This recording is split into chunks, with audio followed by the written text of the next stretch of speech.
Hey people, this is Sharpino here. Welcome you guys to week 2 of the PCL League.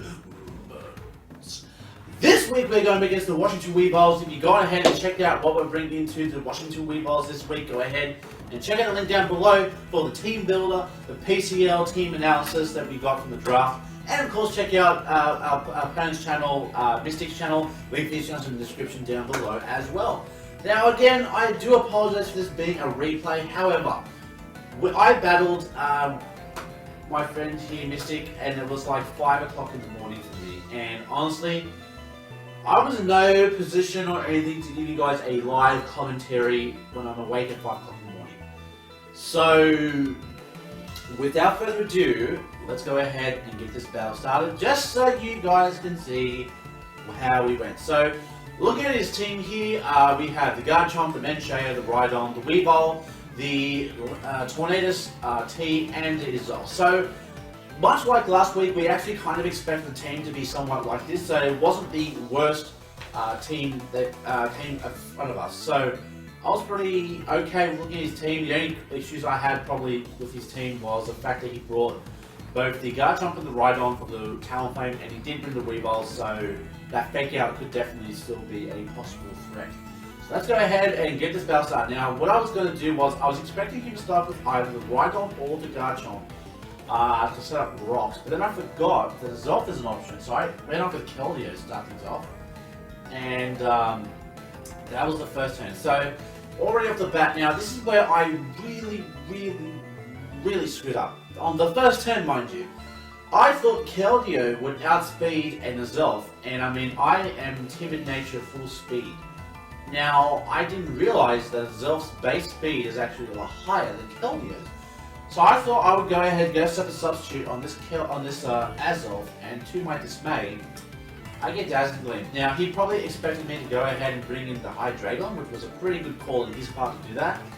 But because he did such a huge amount of damage to me, it's pretty much made Keldeo absolutely useless for this battle. So I've gone ahead and went for a substitute, but I failed. Now, knowing you could possibly go for another Dazzling Gleam, there was no chance of me. I could have swapped in the, I guess I could have swapped in Talonflame or maybe the Ursaring to take on this next Dazzling Gleam, but I didn't want to take any chances on anything. So, you know what, Keldeo really doesn't have much place in this battle. The only thing I could probably do, even so, I mean, you could check the Weavile, I suppose, but even then, but we were just taking way too much damage off the get-go, so I went ahead and let the Azelf kill the Keldeo. Bit of an unfortunate start here to the match, but you know what, I tried to pick up from where I left off. Like last week, even though I came back from a losing situation, I thought, you know what, we'll just keep playing as it is. And we go ahead, I went ahead and brought in the Talonflame. So at this point, I'm thinking, you know what, we'll try to Brave Bird this Azelf and try to kill it off. Now, I could predict the bringing of Rhydon, but I didn't want to risk him staying in and then we just Will-O-Wisp for nothing. And then he goes for a Psychic and it does a lot of damage to my Talonflame, which I don't necessarily need. And especially because Azelf is such a such an offensive presence. So I went for the Brave Bird. He brings in the Rhydon here, which is fine. I was like, you know what, he brought it in, that's cool. So now, expecting him to go for a Rock-type move, I went ahead and thought, you know what, we'll go ahead and swap it to Donphan, because Donphan would be the best answer for this Rhydon here. But he predicts that, and he goes for a Toxic. So that was actually a pretty good call on his part to go for that Toxic. I mean, I wish I would have stayed in, but you know what, he made the right call and go for Toxic. So I mean, he's been playing fantastically in these first few turns alone in this battle, and I've been playing pretty terribly to let Keldeo die off so quickly. So, with that said, you know, we unfortunately take that. I thought this might be a turn of exchanging rocks, and because I know that I have Rapid Spin on Donphan, I thought there would be no jeopardy of going for rocks, because even if we exchange rocks, I just go for Rapid Spin to do with his rocks. The only thing is, the only problem with that is, he could actually Toxic Storm me out because of that. So, we go ahead and go for rocks here on this turn. We do take the poison. We go for rocks, but he actually goes for Dragon Tail, which I'm very surprised because Dragon Tail normally is a move that's accompanied by Stealth Rock. So the fact that he went for straight up for Dragon Tail actually surprised me, because normally you would expect Stealth Rocks and then Dragon Tail. You know, that would be just the kind of combo. But at this point, he could actually just Storm me out and Toxic Storm me with the Rhydon, because for me to keep the rocks off, I had to keep Rapid Spinning, otherwise he's just going to get 3 rocks off. So for him, Dragon Tail was very surprising to me. So he Dragon Tails me and my High Dragon comes in. Now this isn't too bad of a situation for me. Now I was going to go for Draco Meteor, but I was trying to fish for a flinch. I know this is kind of bad of me to do, but I was really fishing for a flinch. So I go ahead and just go for Dark Pulses, and that does nothing. That tells me, well, two things. Number one, that it is a Eviolite, well, I mean, that's every Rhydon. And second off, that it does have some special defensive bulk to it. So that was actually a pretty bad. I could have gone for Earth Power, but I was afraid that if he swapped into Azelf expecting Earth Power, I would have been locked into Earth Power and then forced to switch, which I didn't want to leave us with. So he goes for Stone Edge, does just under half. We go for another Dark Pulse here. We get the crit, which is pretty nice. He goes for Dragon Tail, brings us down to 14%, and we get Medicham swapped in. So you know what? That was actually not a bad move. Now, I did want to reveal that I had Fake Out on my Medicham right away. So the fact that Medicham came in wasn't the worst decision that, or the worst Pokemon to come out from Dragon Tail. So I go ahead and go for a Bullet Punch, and the Medicham kills off the Rhydon. So right there and then, I thought, you know what? If he had that couldn't have been his Roxmon, because otherwise he would have gone for Roxmon right away. So this led me to believe that Azelf or the Garchomp were still the possible Rock Setters. Next, he's going to go ahead and bring in the bird, which is this Tornadus Incarnate. So I thought, oh sorry, Tornadus T. So I thought he would probably go for the Hurricane more than likely, and it would definitely outspeed the Medicam. So what I just decided was to go ahead and go into my Ursaring. Now Ursaring, like I said, is max HP, so it's supposed to be a pretty bulky set for Ursaring. So we bring in the Ursaring, he goes for the Hurricane, it does 40%, and we get Toxic Warlock, which is fantastic. So at this point, we are good to go ahead and go for a Facade. Nothing on his team can withstand a Facade because we have rocks, so even if something was sashed, the rock is going to come through and just kill something right now. So he goes for a U-turn, but he gets a crit, so you know what, it makes up for the fact that we got the crit Dark Pulse in his Rhydon. He brings in his Zolf, and we go ahead, we use the Facade, and he loses the Zolf. Now I didn't know what his moveset was in his Zolf, but I mean, I saw Psychic and Dazzling Gleam, and I mean, the Dazzling Gleam could have been a good check for Hydreigon and the Medicam. So I don't know if that was probably the right Pokemon to get rid of at this point, just because I feel like this Zolf could have done a lot more to my team. So he loses the Zolf, we're going to go ahead and we're going to see him bringing his Weavile. So that was that was good for us that we went ahead to get that.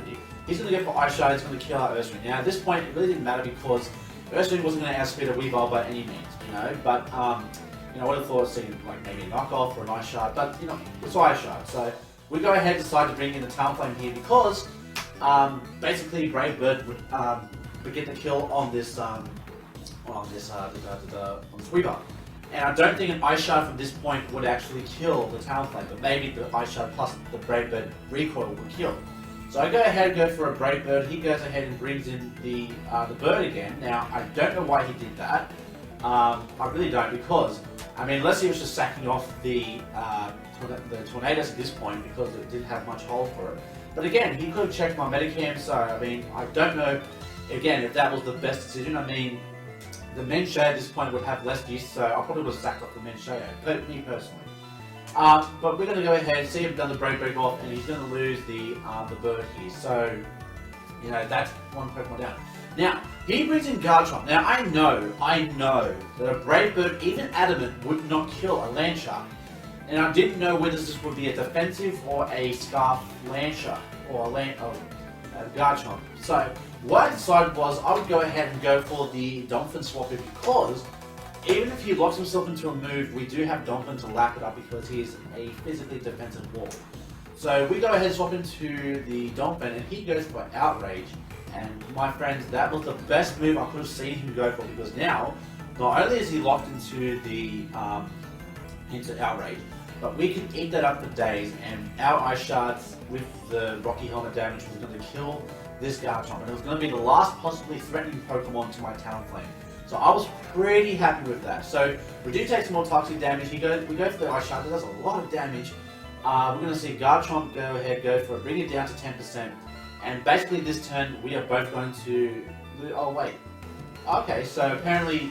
Okay, I must have gotten a little bit sidetracked there, because we die from the toxic damage after the Outrage, but a Brave Bird from Talonflame at this point does in fact the kill, and the Landshark does go down. So you know what?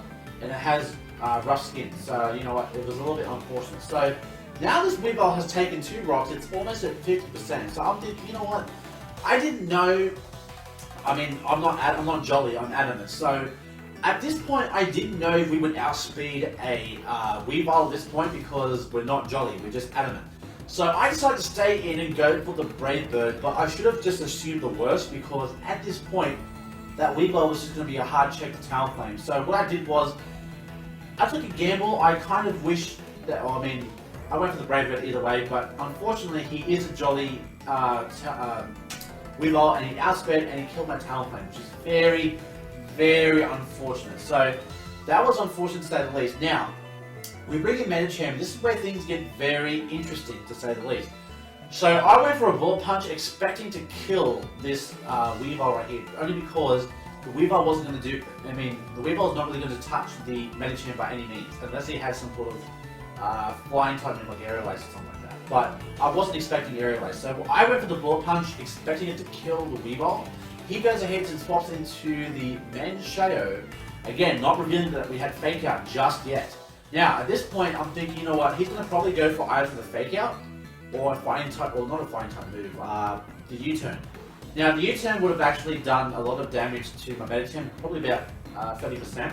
So what I decided was, Hydreigon wasn't going to do anything at this point. It really wasn't. Hydreigon, as much as I hated this because it's my mascot, I decided to go ahead and sack off the Hydreigon only because I wanted to keep that Fake Out live, just in case he brought in the Weavile. But then again, if his Weavile had Fake Out, I would have been screwed as well. So either way, I was back to the corner, and this was the only time I was thinking about that, and the fact that it was 5 o'clock in the morning. So we top it in, he goes for the U-turn, he does get to kill my Hydreigon, which is unfortunate. And now I'm coming back from a 2-1 situation. He brings in the Weavile, brings it down once again to the 26%. We bring in the Medicham, and at this point I'm praying with everything in my heart that this Weavile doesn't have Fake Out. Because if this Weavile has Fake Out, we lose. Because then he would just Fake Out, Ice Shard, Outspeed, and he died, basically. So, what happens? We go for Fake Out, and he doesn't have Fake Out!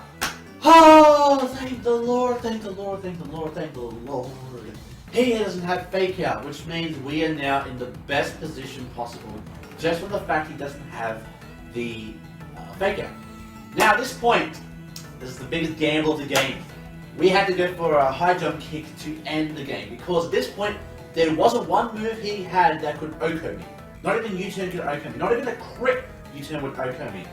So I'm, again, praying to Arceus above, we're going to go for a high jump kick. Now, again, like I just explained the team builder, I couldn't go for Drain Punch over high jump kick, but Medicham doesn't have a lot of power, even though it has pure power. The high jump kick just makes sure that we cinch it for the win. So we go for the high jump kick, he gets the U-turn, brings it down 35%.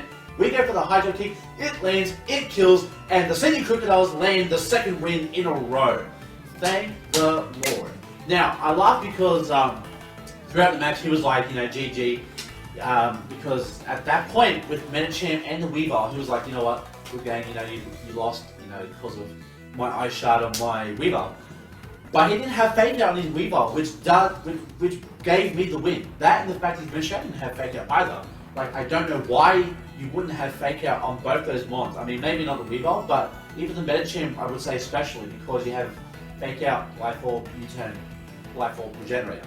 That's just the general way of things. But he showed me his movesets and everything else, and there was a lot of weird movesets. Like, okay, I won't say that I was disappointed with his team, but I will say that there was a lot of, I reckon he could have made the moves a little bit better, but he was telling me that he wasn't taking the league seriously, and I mean, I don't like that when I hear people say things like that, just because if I'm going to be part of a league, I would like to try to give it the respect it deserves. Now, like I said, at this point the league is a bit here, there, and everywhere.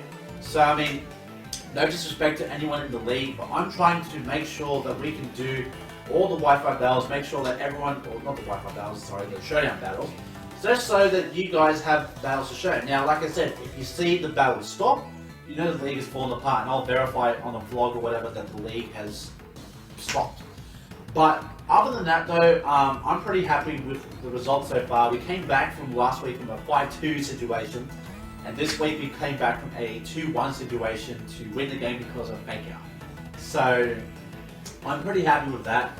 And next week, let me go ahead and check the roster to see who we're versing next week, because there are 10 rounds in total, and I'm just trying to figure out who exactly I need to chase down next week for my battle. So next week we are versing.